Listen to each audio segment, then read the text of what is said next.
नहीं दरिद्र सम दुख जग माहे और संत मिलन सम कोई सुख नाही। गरीबी के समान कोई दुख नहीं है। गरीबी से बड़ा कोई भी दुख नहीं है संसार में। और गरीबों को यहाँ से उठाया जा रहा है। गरीब बच्चियों की विदाई हो रही है। देखिए दहेज एक कोढ़ है, एक संक्रामक बीमारी है। जो लड़का के पिता है, पुत्र को पढ़ाया और 10 लाख में बेच दिया, पुत्र को पढ़ाया 20 लाख में बेच दिया। नहीं नहीं नहीं, बेटियां किस चीज में कम है? वो गृह लक्ष्मी है। अगर आप बेटी खरीद कर लाओगे, बहू खरीद लोगे, तो तुम्हारे घर में एक मालकिन जाएगी। और जब गृह में विवाह करोगे तो वह तुम्हारे घर में लक्ष्मी जाएगी, घर को आनंदित करेगी, सजाएगी। राम मेरे आत्मा राम है, रमन्ति यस्य योगिनो सह राम।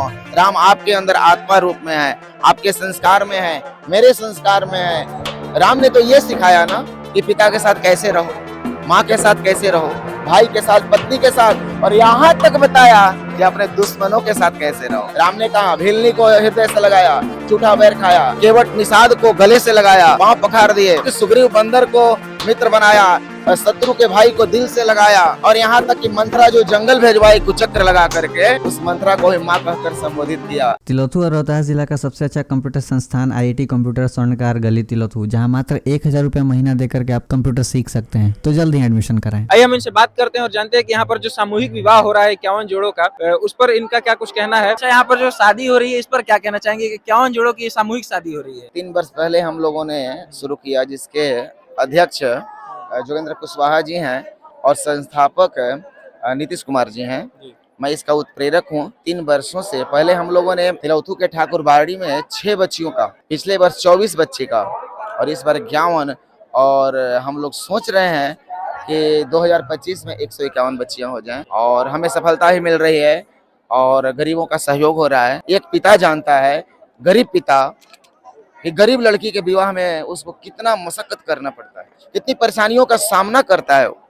चप्पल पैर के टूट जाते हैं उसके, और कर्ज लेकर विवाह करता है और उस कर्ज को बरसों चुकाता है। लेकिन एक कमेटी सर्वजन कल्याण संस्थान जो है, ऐसे बच्चियों को खोज करके, गरीब बच्चियों को यहाँ ला करके, और अपने घर पिता बन करके, भाई बन करके, अपने परिजन बन करके, पुरजन बन करके उसके घर हम लोग भेज रहे हैं।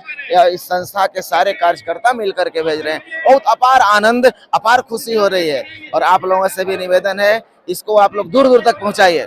इस पर समाज में क्या असर जाएगा? ऐसे ही पूंजीपति लोगों को, सामाजिक कार्यकर्ताओं को, राजनेताओं को यह संदेश मिलेगा, और मिलना भी चाहिए, कि गरीबों को उठाएं। नहीं दरिद्र सम दुख जग माहे और संत मिलन सम कोई सुख नाही। गरीबी के समान कोई दुख नहीं है। गरीबी से बड़ा कोई भी दुख नहीं है संसार में। और गरीबों को यहाँ से उठाया जा रहा है। गरीब बच्चियों की विदाई हो रही है। उन लोगों को संदेश ये लेना चाहिए कि हम भी इस तरह के काम करें। शादी की बात होती है तो सबसे पहले बात उठती है दहेज की। इस पर आपका क्या कहना है? देखिए दहेज एक कोढ़ है, एक संक्रामक बीमारी है। जो लड़का के पिता है, पुत्र को पढ़ाया और 10 लाख में बेच दिया, पुत्र को पढ़ाया 20 लाख में बेच दिया। नहीं नहीं नहीं, बेटियां किस चीज में कम है? वो गृह लक्ष्मी है। अगर आप बेटी खरीद कर लाओगे, बहू खरीद लोगे, तो तुम्हारे घर में एक मालकिन जाएगी। और जब गृह में विवाह करोगे तो वह तुम्हारे घर में लक्ष्मी जाएगी, घर को आनंदित करेगी, सजाएगी, गृह लक्ष्मी जाएगी। दहेज का मैं विरोधी हूँ। दहेज का उन्मूलन संपूर्ण रूप से होना चाहिए। पिता जो अपनी पूरी जीवन की कमाई जो है शादी में लगा देता है, इस पर आपका क्या कहना है? दुखद बात। आपको खुद चोट लगा हुआ है, लेकिन आप फिर भी यहाँ पर आए हैं इस कार्यक्रम में शामिल होने के लिए। इसलिए कि कोई मेरी बेटी है, कोई मेरी बहन है, ठीक तो हो ही जाएगा। कल से मैं आराम कर लूंगा और फिर 1 वर्ष के बाद आशीर्वाद देने का अवसर मिलेगा। अच्छा, अभी कुछ दिन पहले जो है अनंत अंबानी की शादी हुई, उस पर हजारों करोड़ रुपए खर्च हुए, उस पर आपका क्या कहना है? एक शादी में हजारों करोड़ खर्च। मैं किसी पर कोई कमेंट नहीं करता, पर शादी में इतनी कोई जरूरत नहीं है। जैसे यहाँ पर शादी हुई, अभी 55 जोड़ों की, 51 जोड़ों की शादी एक साथ हो रही है, कम खर्च में ही, लेकिन उसमें इतना खर्च किया गया। अगर उसको उनकी मर्जी, उनकी क्षमता, उनका सोच। लेकिन सोच हमारी ये है कि अगर भगवान ने पैसा दिया है सबके लिए, यह संदेश है। भगवान ने नवाजा है, आपको अलंकृत किया है संपत्ति से, ऐश्वर्य से, सद्बुद्धि से, तो उसको गरीबों के सहयोग में और शिक्षा में लगा। बात आती है हिंदू की सनातन विषय की बात, तो उसमें कुछ पार्टियां जो है जैसे वो विरोध करती हैं, इस पर आपका क्या कहना है? सनातन किसी के सहयोग का मोहताज नहीं है। हम हैं तो सनातन नहीं है, सनातन है तो हम सब है। सनातन का अर्थ है आदि से अंत तक, जहाँ से सूर्य निकलता है जहाँ डूबता है वहां तक सनातन है। जब से सूरज बना है और जब तक रहेगा तब तक से सनातन है। सनातन को कोई जगाया नहीं जा सकता, सनातन को कोई जगा नहीं सकता, सनातन सोया नहीं है, सनातन स्वयं लोगों को जगाता है। पर मैं राजनीतिकरण जो राम पर हो रहा है उसका मैं सहयोगी नहीं हूँ। राम मेरे आत्मा राम है, रमन्ति यस्य योगिनो सह रामो। राम आपके अंदर आत्मा रूप में है, आपके संस्कार में है, मेरे संस्कार में है।